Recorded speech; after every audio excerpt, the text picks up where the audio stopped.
Olá, graça e paz, eu sou o pastor Evandro Soares, da Primeira Igreja Presbiteriana Independente de Manaus, e esta é EBD Online. Nós estamos estudando sobre o tema Jesus o Nazareno, traços biográficos apaixonantes e desafiadores de Jesus de Nazaré. Hoje nós vamos estudar um traço biográfico intitulado Ressuscitado por Deus. Nós vamos nos basear no Evangelho de Mateus, capítulo 28, do versículo 1 ao versículo 10. Diz assim então o texto sagrado.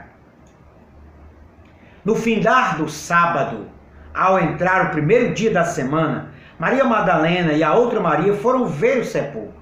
E eis que houve um grande terremoto, porque um anjo do Senhor desceu do céu, chegou-se, removeu a pedra e assentou-se sobre ela.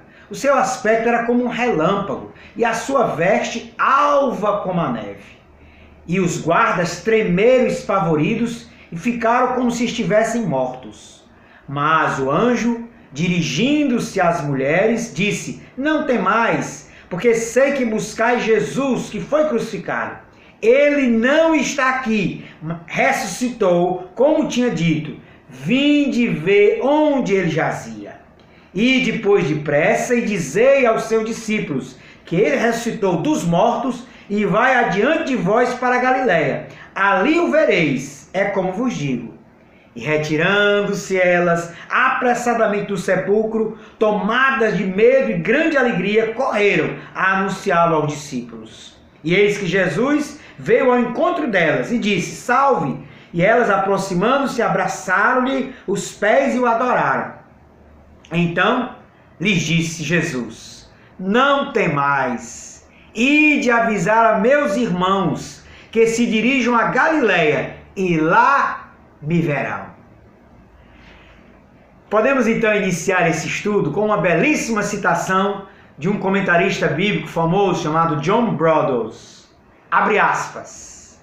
Se ainda não sabemos que Jesus de Nazaré ressuscitou dentre os mortos, é que ainda nada sabemos sobre a história. Se ainda não sabemos que Jesus de Nazaré ressuscitou dentre os mortos, é que ainda nada sabemos sobre a história. A ressurreição de Jesus é o fato mais marcante de toda a história dele e do mundo. Ela foi única, singular e com consequências eternas. Sim, Jesus ressuscitou dentre os mortos conforme ele havia predito e se tornou então, a partir disso, o ser mais sublime e excelso que já palmilhou esta terra, pois ele, e somente ele, foi aquele que venceu a morte. Ele fez várias declarações acerca da sua ressurreição, que foram muito claras, mas infelizmente não foram compreendidas por seus discípulos. Marcos capítulo 9, versículo 9 e 10 é uma destas passagens que mostram isso. Evangelho de Marcos, capítulo 9, versículo 9 e 10, no chamado episódio da Transfiguração. Ao descerem do monte, ordenou-lhes Jesus que não divulgassem as coisas que tinham dito, que tinham visto, até o dia em que o Filho do Homem ressuscitasse dentre os mortos. Eles, os apóstolos, guardaram a recomendação, perguntando uns aos outros o que seria o ressuscitar dentre os mortos. Notemos então que os apóstolos entenderam o que Jesus estava falando quando se referia ao fato de que o Filho do Homem ressuscitaria dentre os mortos. E aqui o Evangelho de Marcos registra isso para mostrar que havia essa incompreensão, esse não entendimento por parte dos discípulos acerca do que seria a ressurreição. A ressurreição de Jesus, o Nazareno, permanece como o fato histórico da história. E por mais que céticos e críticos ao longo dos tempos tenham tentado levantar objeções e até mesmo tentar provar a sua inverossimilhança, não conseguiram. Há uma história bonita que é acerca do escritor famoso Lear Wallace. Ele, ainda na juventude, resolveu dedicar-se a escrever um livro contra Jesus, provando que Jesus e a ressurreição era um mito, era uma fraude, que isso não havia existido. E ele então começou a reunir literatura e começou a escrever o próprio livro acerca disso. E ao final da sua empreitada, ele se viu de joelhos, confessando a Cristo como seu Senhor e Salvador, e então resolveu escrever um outro livro, não provando que Jesus era um mito e que a ressurreição era uma fraude, mas resolveu escrever um livro intitulado Ben-Hur, que é um romance cristão, onde Jesus é apresentado nesse livro, sim, como Salvador do mundo, como Senhor de tudo e de todos, e que de fato ressuscitou dentre os mortos. Em todos os evangelhos, nós temos o relato sobre a ressurreição de Jesus com vários detalhes e pormenores. Talvez nós possamos afirmar que o fato da ressurreição, seja o fato mais detalhado de todos da antiguidade. Há historiadores que encontram nesses relatos algumas inconsistências e aparentes contradições. São detalhes incongruentes sobre a quem Jesus teria aparecido primeiro, se a Pedro ou a Maria Madalena, ou ainda quanto ao lugar das aparições do ressuscitado, se na Galileia ou Jerusalém.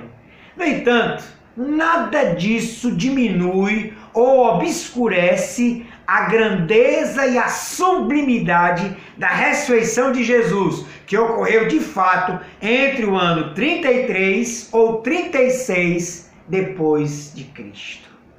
Este fato histórico tornou-se também um dogma cristão fundamental para os seguidores de Jesus. Há até o registro no credo apostólico que diz: creio, que Jesus ressuscitou dentre os mortos ao terceiro dia. Ele foi morto, padeceu sob Pôncio Pilatos, morreu e ressuscitou ao terceiro dia. É inquestionável o dogma também da ressurreição.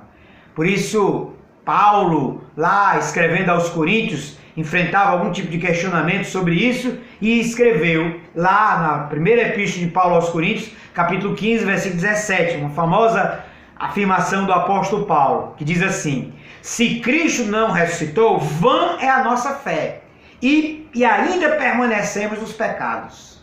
Mas de fato, Cristo ressuscitou, a nossa fé não é em vão e nós não permanecemos nos nossos pecados. Por mais que a ressurreição seja familiar aos cristãos, ela não pode jamais perder o seu impacto e o seu caráter alvissareiro. Jesus ressuscitou. Ele foi ressuscitado por Deus. Então, o que podemos aprender deste episódio chave culminante da vida do Nazareno? O que a ressurreição na manhã de domingo nos ensina sobre esta figura apaixonante e desafiadora de Jesus de Nazaré? Vamos começar então pensando primeiro acerca deste fato singular e três questões básicas que nos são trazidas pelos evangelistas acerca deste fato singular. Primeiro, o domingo da ressurreição. Jesus morreu na cruz e foi sepultado no túmulo de José de Arimateia. Na madrugada, então, do primeiro dia da semana, ele ressurgiu dentre os mortos e apareceu às mulheres e depois aos discípulos. O primeiro fato que deve chamar a nossa atenção e a atenção de todos é a respeito do dia do Senhor, o domingo, conforme ficou assim conhecido o dia da ressurreição.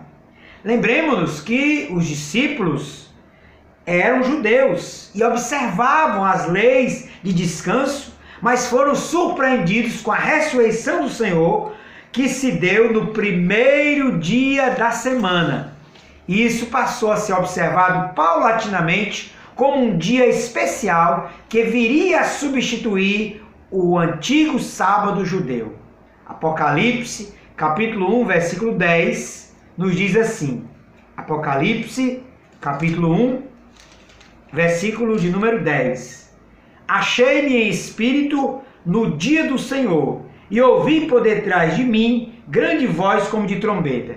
Quem está dizendo isso é João, que escreveu o Apocalipse, e que está nos dizendo que na ilha de Patmos ele teve a revelação e se deu num dia específico. O dia específico foi o dia do Senhor, o domingo, o dia de Jesus, o dia que o Senhor ressuscitou. A expressão aqui usada por João é kuriakos, que dá a ideia de que o primeiro dia da semana tornou-se o dia do Senhor devido à sua ressurreição dentre os mortos, que foi um evento memorável e inaugurador de uma nova era. Atos capítulo 20, versículo de número 7, é uma outra passagem bíblica que nos mostra que os cristãos primitivos observavam o domingo como o dia do Senhor. Atos Apóstolos, capítulo 20, versículo de número 7. No primeiro dia da semana, estando nós reunidos com o fim de partir o pão, Paulo, que devia seguir viagem no dia imediato, exortava-os e prolongou o discurso até a meia-noite. Primeiro dia da semana, eles estavam reunidos para celebrar a ceia do Senhor.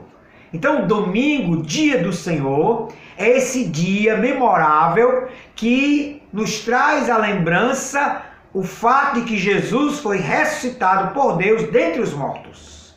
Mas é importante observar que nós, cristãos, não somos sabatistas, não guardamos o sábado ou não substituímos o sábado pelo domingo no sentido de uma observância rigorosa, restrita, né? Não fazer isso, não fazer aquilo outro, não. O domingo não é um dia para substituir o sábado no sentido legalista, como querem os sabatistas, os adventistas ou os judeus que observam até hoje.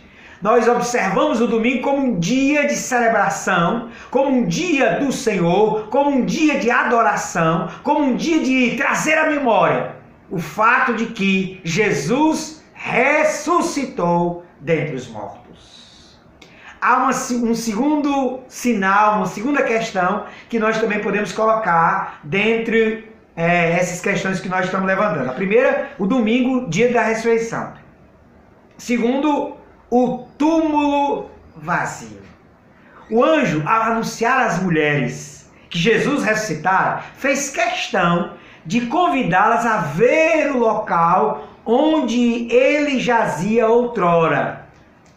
Note isso lá no Evangelho de Mateus, capítulo 28, versículo 6, quando o anjo declara: ele não está aqui, ressuscitou como tinha dito. Vinde ver onde ele jazia.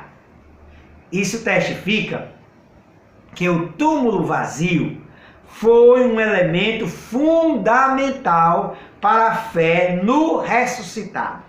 A menção ao túmulo vazio é feita cerca de 32 vezes nos relatos dos evangelhos.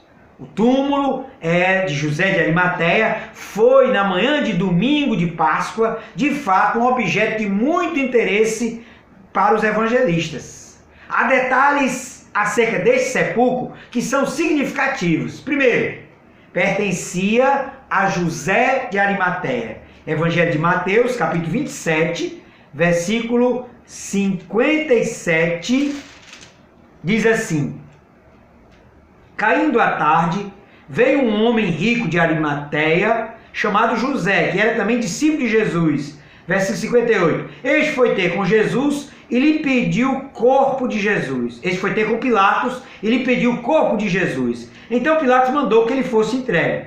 Então José, tomando o corpo, envolveu num pano limpo de linho e, versículo 60, e o depositou no seu túmulo novo, que fizeram abrir na rocha.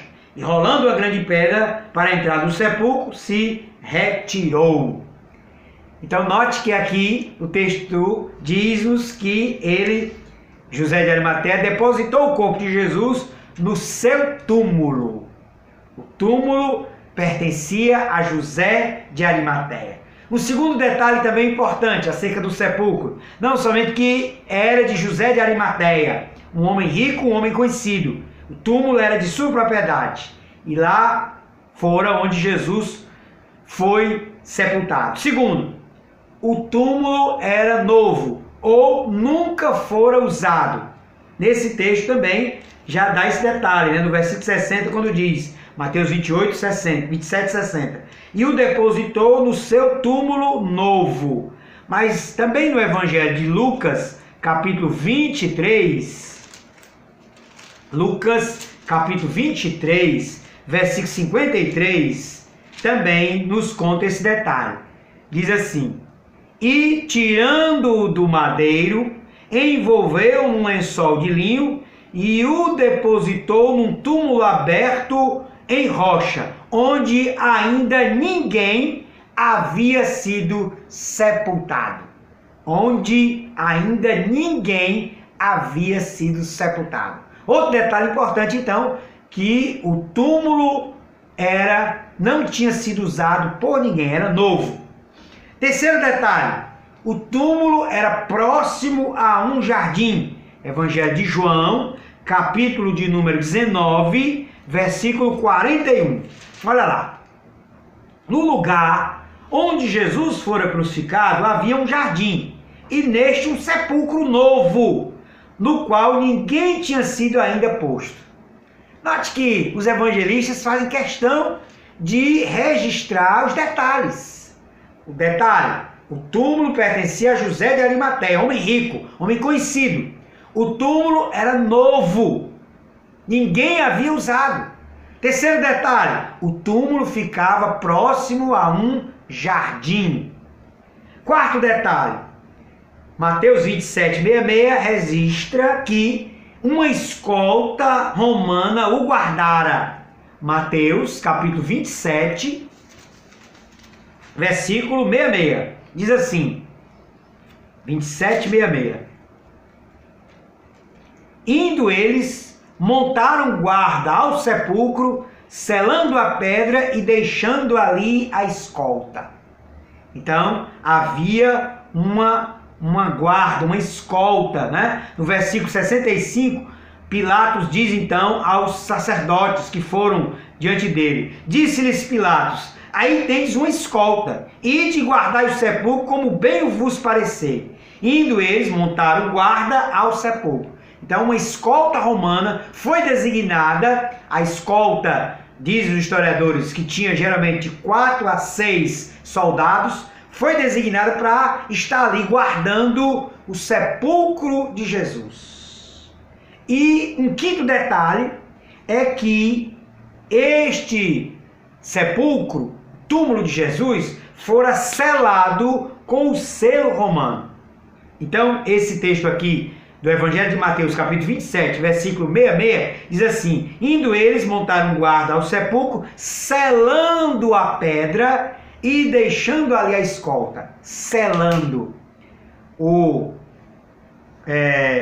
procurador, né, Pôncio Pilatos, deu à escolta o seu selo para que pudesse selar com o selo romano, do Império Romano, aquela pedra e aquele sepulcro. Como era esse selo? Era uma corda que se colocava em torno da pedra que fechava o sepulcro e se cimentava, né, de um lado e do outro da pedra e se colocava ali a figura do selo do procurador Pôncio Pilatos, do representante do Império Romano, para que ninguém pudesse violar, para que ninguém pudesse tirar ali aquela corda e aquela pedra. Era inviolável. Este foi, né, um outro detalhe importante que os evangelistas registraram. Daí, queridos, tudo isso foi pormenorizado para que o fato do túmulo vazio se tornasse de uma eloquência irrefutável. Jesus não estava mais ali, pois ressuscitara. O túmulo estava vazio. Os guardas, a escolta fugiu diante do terremoto e diante da visão dos anjos. O túmulo era sim de José de Arimateia, mas foi aberto por um terremoto, pelos anjos. Este túmulo fora selado com o selo do Império Romano, mas nem mesmo o selo do Império Romano pôde impedir aquele que venceu a morte. O túmulo está vazio. Terceira questão também que nós podemos colocar ainda sobre este fato singular. A primeira, o domingo da ressurreição. O segundo, o túmulo vazio. O terceiro, as aparições, ou as diversas aparições. Todos os evangelistas registram que Jesus apareceu a diversos discípulos e discípulas ao longo de alguns dias. É importante lembrar que as mulheres foram as primeiras testemunhas da ressurreição. Evangelho de Lucas, capítulo 24, versículo 22, há o registro acerca disso. Lucas 24, 22. Os discípulos de Emaús comentando diante daquele que ia com eles no caminho. É verdade também que algumas mulheres das que conosco estavam nos surpreenderam, tendo ido de madrugada ao túmulo e não achando o corpo de Jesus, voltaram dizendo terem tido uma visão de anjos, os quais afirmam que ele vive. Isto é significativo. Sim, tendo em vista a cultura patriarcal que desconsiderava o testemunho feminino, o testemunho de mulheres. Até mesmo os pais da igreja vão considerar isto algo de extremo valor, como bem assinalou João Crisóstomo. Numa famosa declaração de João Crisóstomo, ele diz assim, abre aspas, observemos como nosso Senhor elevou o sexo mais fraco, que caíra em desonra mediante a transgressão de Eva, e como ele inspirou esperança, curou tristezas e tornou as mulheres em mensageiras das boas novas aos seus discípulos. Sim, Jesus deu-se a conhecer, revelou-se às mulheres e elas se tornaram as primeiras testemunhas da ressurreição. Jesus ainda apareceu a cerca de 500 pessoas, segundo o testemunho do apóstolo Paulo em 1 Coríntios 15, versículo 6. Tais aparições confirmam que o Nazareno ressuscitou dentre os mortos e se mostrou aos seus discípulos para minar de uma vez por todas qualquer dúvida. Lucas capítulo 24, versículo 36, é um dos registros que mostram essa aparição de Jesus ressuscitado aos seus discípulos para minar toda dúvida. Falavam ainda estas coisas, seu discípulo no caminho de Emaús, quando Jesus apareceu no meio deles, já agora diante dos apóstolos, e lhes disse, paz seja convosco. Eles, porém, surpresos e atemorizados, acreditavam que estarem vendo um espírito. Mas ele lhes disse, por que estáis perturbados? E por que sobem dúvidas ao vosso coração? Vede as minhas mãos e os meus pés, que sou eu mesmo. Apalpai-me e verificai, porque o espírito não tem carne nem ossos, como vedes que eu tenho. Dizendo isto, mostrou-lhes as mãos e os pés. E por não acreditar eles ainda, por causa da alegria, estando admirados, Jesus lhe disse, tendes aqui alguma coisa para que comer? Então lhe apresentaram um pedaço de peixe assado e um favo de mel. E ele comeu na presença deles. Esse é Jesus, que se apresenta, aparece aos seus discípulos e mina toda dúvida, porque de fato ele ressuscitou. Diante dessas testemunhas, é impossível interpretar a ressurreição de Jesus fora da ordem física e não reconhecê-la como um fato histórico. Sim, ele foi ressuscitado por Deus. Vamos então caminhar para que significado tem a ressurreição. Qual o significado que a ressurreição tem para o cristianismo, para os discípulos, para Jesus, para a ordem toda do mundo? Sim, porque a ressurreição de Jesus teve um enorme significado que a nossa mente finita não consegue abarcar de todo. No entanto, nós podemos esboçar alguma compreensão deste fato inaudito a partir do que os apóstolos, que foram as primeiras testemunhas da ressurreição, nos deixaram. São interpretações teológicas do evento da ressurreição. Primeiro, a eternidade invadiu a história. A ressurreição de Jesus significou que a eternidade invadiu a história humana. A morte, o pior inimigo da vida, que era a paga pelo pecado, foi vencida de uma vez por todas por Jesus o Nazareno. Daí que a eternidade se mostrou em sua ressurreição. Jesus é o novo Adão, criado por Deus para uma nova criação. O destino de todo aquele que crê é a eternidade de um corpo glorificado, vivendo para sempre, conforme a promessa de Jesus, o Nazareno.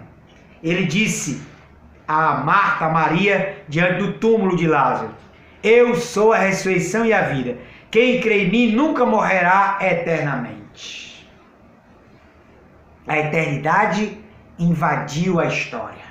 Através da ressurreição de Jesus, Deus iniciou uma nova criação. Todos aqueles que creem em Jesus fazem parte então dessa nova criação. Daí é que Paulo, escrevendo aos Coríntios, na segunda epístola, no capítulo 5, versículo 17, ele diz: se alguém está em Cristo, nova criatura é. Eis que tudo se fez novo, e as coisas velhas ficaram para trás. A eternidade invadiu a nossa história, finita, humana, pecadora, limitada. A eternidade, através de Jesus, iniciou-se através da sua morte, mas sobretudo através da sua ressurreição. Uma segunda questão, um segundo significado: a transformação dos discípulos. A ressurreição transformou para sempre os discípulos de Jesus. Lembremos-nos que todos eles fugiram após a prisão de Jesus, cumprindo a profecia de Zacarias 13:7. Ferirei o pastor e as ovelhas se dispersarão. Com a ressurreição, estes homens se tornaram intrépidos, corajosos, ao ponto de até mesmo enfrentarem a morte por Jesus. Atos dos Apóstolos, há diversos exemplos acerca disso, de como os apóstolos enfrentaram a morte a partir então do fato, da convicção de serem testemunhas do ressuscitado. E a partir então do fato de que a ressurreição aconteceu de Jesus e eles agora tinham essa convicção, eram testemunhas dessa ressurreição, e isso os impulsionava a anunciar, a testemunhar, mesmo que diante da morte. Este poder da ressurreição adveio com a ressurreição e os habilitou para enfrentar todo tipo de infortúnio, afronta, lutas, dificuldades em o nome de Jesus. Estamos lembrados? Atos dos Apóstolos, capítulo 5, versículo 41, quando os apóstolos foram açoitados, Pedro e João, diz assim, Atos 5, 41. E eles se retiraram do sinédrio, regozijando-se por terem sido considerados dignos de sofrer afrontas por esse nome.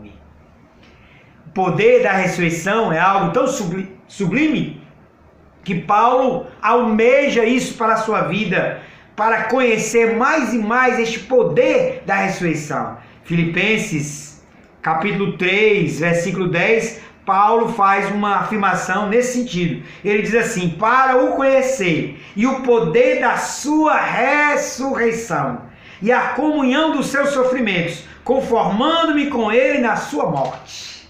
O poder da ressurreição habilita Paulo também a viver essa sublimidade do testemunho apostólico de enfrentar até mesmo a morte, convicto de que Jesus ressuscitou, nós ressuscitaremos com ele. O que isso nos desafia? A ressurreição de Jesus traz enormes desafios para o nosso viver cotidiano. Dentre esses desafios, 2 nós podemos pensar. Primeiro, o anúncio destemido. Logo após a ressurreição de Jesus, esta dá aos discípulos a missão do anúncio das boas novas do Evangelho. Notemos que a missão se faz baseada no fato de Cristo ter todo o poder sobre os céus e a terra. Mateus capítulo 28, do versículo 18 a 20, é a chamada Grande Comissão. E a Grande Comissão, ide, pregar o Evangelho, ide, fazer discípulos de todas as nações, batizando-os, ensinando-os a guardar todas as coisas que vos tenho ordenado, isso se dá depois da ressurreição. E depois da ressurreição se dá a declaração de Jesus: todo o poder me foi dado nos céus e na terra, portanto, ide. Há então uma estreita ligação entre a ressurreição, o poder dado a Jesus e a missão apostólica da evangelização. Daí que nós podemos e devemos evangelizar, fazer missões. O anúncio do evangelho se dá a partir desse poder que Jesus recebeu, ressuscitando dentre os mortos, ressuscitado por Deus Pai, e ele nos habilita a ir anunciar a sua ressurreição, o seu evangelho, a partir então deste poder. Então esse anúncio deve se dar sem nenhum tipo de temor. Afinal, nós temos aquele que está conosco, ressuscitado dentre os mortos. Uma segunda questão: a nossa ressurreição com ele. Cremos firmemente que, da mesma forma que Cristo ressuscitou verdadeiramente dos mortos e vive para sempre, assim também, depois da morte, os justos viverão para sempre com o Cristo ressuscitado, e que ele nos ressuscitará no último dia. Evangelho de João, capítulo 6, versículo 39 e 40. João 6, 39 e 40 diz assim: E a vontade de quem me enviou é esta, que nenhum eu perca de todos os que me deu. Pelo contrário, eu o ressuscitarei no último dia. De fato, a vontade do meu Pai é que todo homem que vir o Filho e nele crer tenha a vida eterna, e eu o ressuscitarei no último dia. Nós ressuscitaremos com Jesus. É a promessa dele. Ele já ressuscitou e ele prometeu que há de ressuscitar todo aquele que crer nele. Que coisa gloriosa! Nós podemos concluir esse estudo afirmando que o Nazareno foi ressuscitado por Deus, e isso se tornou o fato mais importante de sua história e da história do mundo, do universo inteiro. Também se tornou dogma. Terminamos com a citação eloquente de um outro comentarista bíblico, Emerson Buttrick, acerca do anúncio da ressurreição da parte dos anjos às mulheres. Abre aspas. Ele não está aqui, ressuscitou. 5 palavras segundo a nossa versão e 4 palavras no original grego. E nas asas dessas palavras voa a maior de todas as mensagens já proferidas por quaisquer lábios. Deus abençoe a todos. Amém.